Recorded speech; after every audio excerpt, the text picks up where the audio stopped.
Hello friends, स्वागत है आपका हमारे YouTube channel study smart IQ में। और मैं हूं सबा परवीन और आज हम फिर पढ़ने जा रहे हैं आरआरबी एनटीपीसी 2025 के लिए जीके जीएस की क्लास, जिसमें हम डिस्कस कर रहे हैं प्रीवियस ईयर क्वेश्चन। और ये हमारी क्लास 11 है। इससे पहले हम 10 क्लासेस कर चुके हैं और ये हमारी क्लास 11 है। अगर आपको मेरी वीडियो पसंद आती हैं तो इसे लाइक करें, शेयर करो, सब्सक्राइब करना ना भूलें।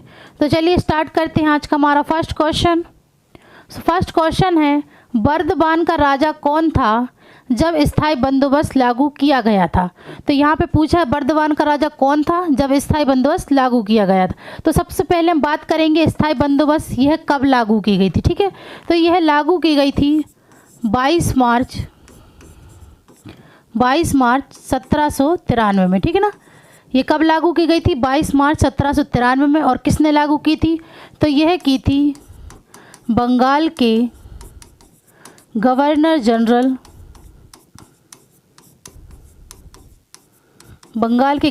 जनरल कार्नवालिस ने। ठीक है ना, कार्नवालिस ने यह लागू की थी।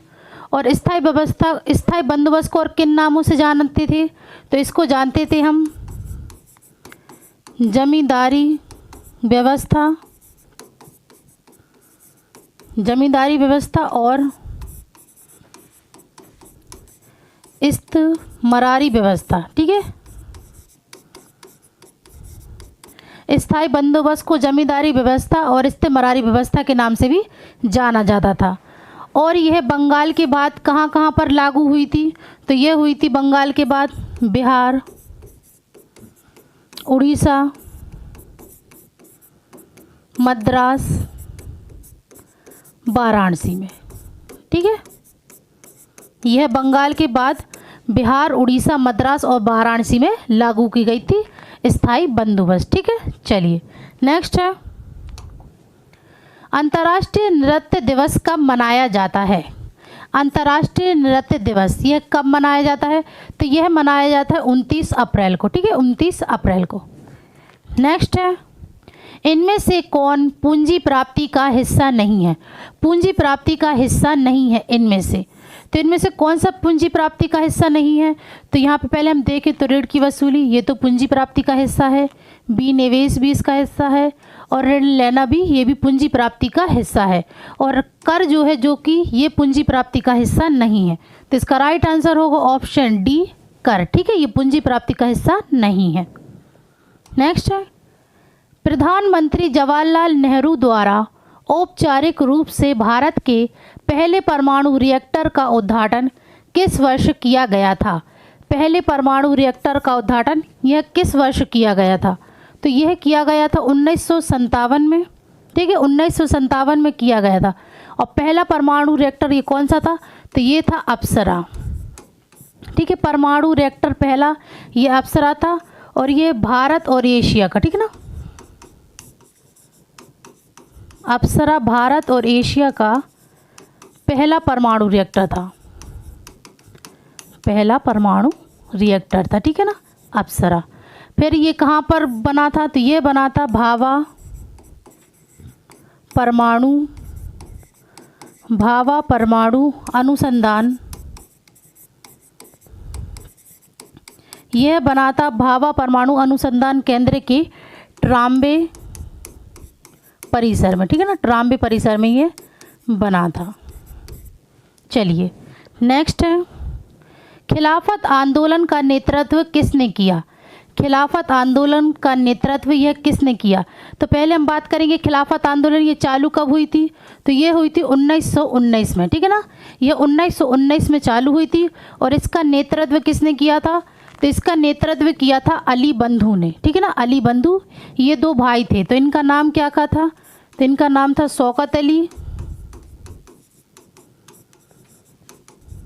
शौकत अली और मोहम्मद अली जौहर। ठीक है, मोहम्मद अली जौहर, ये दो भाई थे जिन्हें अली बंधुओं के नाम से जाना जाता है। ठीक है, फिर बात करें 1920 में असहयोग आंदोलन में ठीक है। 1920 में असहयोग आंदोलन में खिलाफत आंदोलन को विलय कर दिया गया था, ठीक है ना, खिलाफत आंदोलन को विलय कर दिया गया था। और यह आंदोलन कब तक चला था, तो यह चला था 1922 तक, ठीक है। 1919 से शुरू हुआ था और 1922 तक यह चला था खिलाफत आंदोलन, ठीक है। चलिए नेक्स्ट है, संयुक्त राष्ट्र के उस प्रमुख अंग की पहचान कीजिए जिसे 1994 में निलंबित कर दिया गया था। तो संयुक्त राष्ट्र के उस प्रमुख अंग की पहचान, तो जिसे 1994 में निलंबित कर दिया गया था, तो निलंबित किया गया था न्यास परिषद को, ठीक है ना, न्यास परिषद को 1994 में निलंबित कर दिया था, ठीक है। नेक्स्ट है, माल के निर्यात और आयात के संतुलन को क्या कहा जाता है। माल के निर्यात और आयात के संतुलन को क्या कहा जाता है, तो इसे कहा जाता है व्यापार का संतुलन, ठीक है, व्यापार का संतुलन। नेक्स्ट है, निम्नलिखित में से कौन सा देश संयुक्त राष्ट्र सुरक्षा परिषद का स्थायी सदस्य है। संयुक्त राष्ट्र सुरक्षा परिषद का स्थायी सदस्य, तो स्थायी सदस्य कितने होते हैं, तो 5 स्थायी सदस्य होते हैं, ठीक है। तो पहले हम बात कर ले, तो यहाँ पे कौन सा स्थायी सदस्य है, तो चीन यह स्थायी सदस्य है और 5 स्थायी सदस्य होते हैं। तो चीन के बाद फिर कौन कौन से होते हैं, तो फ्रांस, यूके, रूस और कनाडा, सॉरी कनाडा नहीं, अमेरिका होता, ठीक है ना, अमेरिका। कौन कौन से होते हैं, चीन, फ्रांस, यूके, रूस और अमेरिका, ये 5 स्थायी सदस्य होते हैं। और इसकी स्थापना कब हुई थी, तो इसकी स्थापना हुई थी 1945 में। और कहाँ पर इसका हेडक्वार्टर है, तो इसका हेडक्वार्टर जो है, तो ये है न्यूयॉर्क में, ठीक है ना, न्यूयॉर्क में, यूएसए में, ठीक है, न्यूयॉर्क यूएसए में इसका हेडक्वार्टर है और ये इस्टेब्लिश हुआ था 1945 में, ठीक है। चलिए नेक्स्ट है, सेड्स का सैफरन पुस्तक के लेखक कौन है। सेड्स का सैफरन पुस्तक के लेखक, तो इसके लेखक हैं सबा नकवी, ठीक है ना, सबा नकवी इसके लेखक हैं। Next, sorry, Spanish La Liga का खिताब 2019-20 किसने जीता। स्पेनिश ला लीगा का खिताब 2019 और 20 यह किसने जीता था, तो यह जीता है रियल मैड्रिड CF ने, ठीक है ना, रियल मैड्रिड CF ने। नेक्स्ट है, तमिलनाडु नव वर्ष को और किस नाम से जाना जाता है। तमिलनाडु नव वर्ष को और किस नाम से जाना जाता है, तो इसे जाना जाता है बरूशा पिरप्पू, ठीक है ना, बरूशा पिरप्पू के नाम से। नेक्स्ट है, कंप्यूटर क्षेत्र में LIFO का क्या अर्थ है, तो कंप्यूटर क्षेत्र में LIFO का अर्थ है लास्ट इन फर्स्ट आउट, तो इसका राइट आंसर होगा ऑप्शन ए, ठीक है।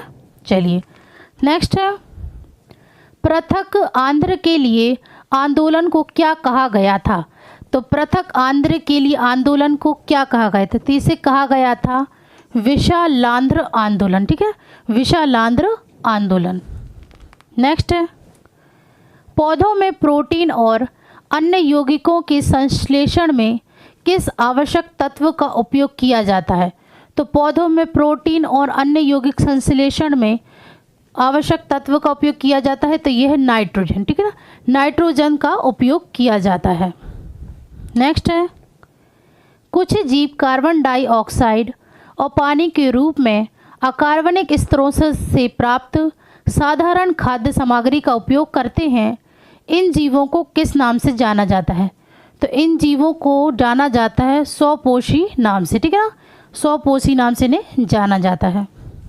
नेक्स्ट है, राउरकेला स्टील प्लांट की शुरुआत भारत के तत्कालीन राष्ट्रपति द्वारा पहले ब्लास्ट फर्नेस के उद्घाटन के साथ कब हुई थी, तो पहले ब्लास्ट फर्नेस के उद्घाटन के साथ यह कब हुई थी, तो ये हुई थी 1959 में, ठीक है ना, 1959 में हुई थी। नेक्स्ट है, विभिन्न विद्युत सुरक्षा उपकरणों में से विद्युत धारा के तापीय प्रभाव पर आधारित उपकरण को क्या कहते हैं, तो विद्युत धारा के तापीय प्रभाव पर आधारित उपकरण को क्या कहते हैं, तो इसे कहते हैं फ्यूज, ठीक है, फ्यूज। नेक्स्ट है, मध्य में से विचलन का योग हमेशा होता है, तो मध्य में से विचलन का योग हमेशा शून्य होता है, तो इसका राइट आंसर होगा ऑप्शन सी। ठीक है ना, मध्य में से विचलन का योग हमेशा शून्य होता है। नेक्स्ट है, मानव समाज के प्रतीक के रूप में किसे माना जाता था जो भारतीय राष्ट्रीय आंदोलन के दौरान मशीनों और प्रौद्योगिकी का महिमा मंडन नहीं करेगा? तो भारतीय राष्ट्रीय आंदोलन के दौरान मशीनों और प्रौद्योगिकी का महिमा मंडन नहीं करेगा, तो यह है चरखा। ठीक है ना, चरखा।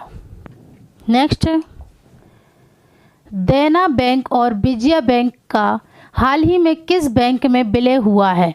देना बैंक और विजया बैंक का हाल ही में किस बैंक के साथ इसका विलय हुआ है? तो ये हुआ है बैंक ऑफ बड़ौदा के साथ। ठीक है ना, बैंक ऑफ बड़ौदा के साथ। कब हुआ है? तो ये हुआ है 1 अप्रैल 2019 को। ठीक है ना, 1 अप्रैल 2019 को इसका विलय हुआ है। नेक्स्ट है, निम्नलिखित में से कौन एक इनपुट डिवाइस नहीं है?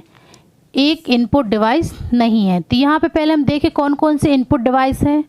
तो लाइट पेन ये इनपुट डिवाइस है, प्लॉटर ये नहीं है इनपुट डिवाइस, ट्रैक बॉल ये भी इनपुट डिवाइस है, और टच स्क्रीन ये भी इनपुट डिवाइस है, तो इसका राइट आंसर होगा ऑप्शन बी, प्लॉटर ये इनपुट डिवाइस नहीं है। ठीक है, चलिए नेक्स्ट है, भारत का 100वां अंतरिक्ष मिशन कब शुरू किया गया था? ठीक है ना, 100वां अंतरिक्ष मिशन ये कब शुरू किया गया था? तो ये किया गया था सितंबर 2012 में। ठीक है, चलिए नेक्स्ट है, कुलीन जमींदारी शैली के पतन के बारे में सत्यजीत रे की प्रसिद्ध फिल्म कौन सी है? तो कुलीन जमींदारी शैली के पतन के बारे में सत्यजीत रे की प्रसिद्ध फिल्म है, तो ये है जलसाघर। ठीक है ना, जलसाघर। ठीक है, ये इनकी प्रसिद्ध फिल्म है। नेक्स्ट है, कौन सा बंदरगाह पूर्वी तट पर सबसे पुराने कृत्रिम बंदरगाहों में से एक है? पूर्वी तट पर सबसे पुराने कृत्रिम बंदरगाहों में से एक है, तो ये है चेन्नई बंदरगाह। ठीक है ना, चेन्नई बंदरगाह यह पूर्वी तट पर सबसे पुराने कृत्रिम बंदरगाहों में से एक है। यह पहले मद्रास बंदरगाह था। ठीक है ना, पहले इसे मद्रास बंदरगाह के नाम से भी जाना जाता था। चलिए नेक्स्ट है, फूलों के अंडाशय के अंदर छोटे मनके जैसी संरचना को क्या कहा जाता है? तो फूलों के अंडाशय के अंदर छोटे मनके जैसी संरचना को इसको बीजांड कहा जाता है। ठीक है ना, बीजांड कहा जाता है। तो चलिए ये थे हमारे आज के क्वेश्चन। तो आई होप आपको ये वीडियो पसंद आई हो। तो ऐसी ही वीडियो देखने के लिए हमारे चैनल को लाइक करें, शेयर करें, सब्सक्राइब करें। Thank you.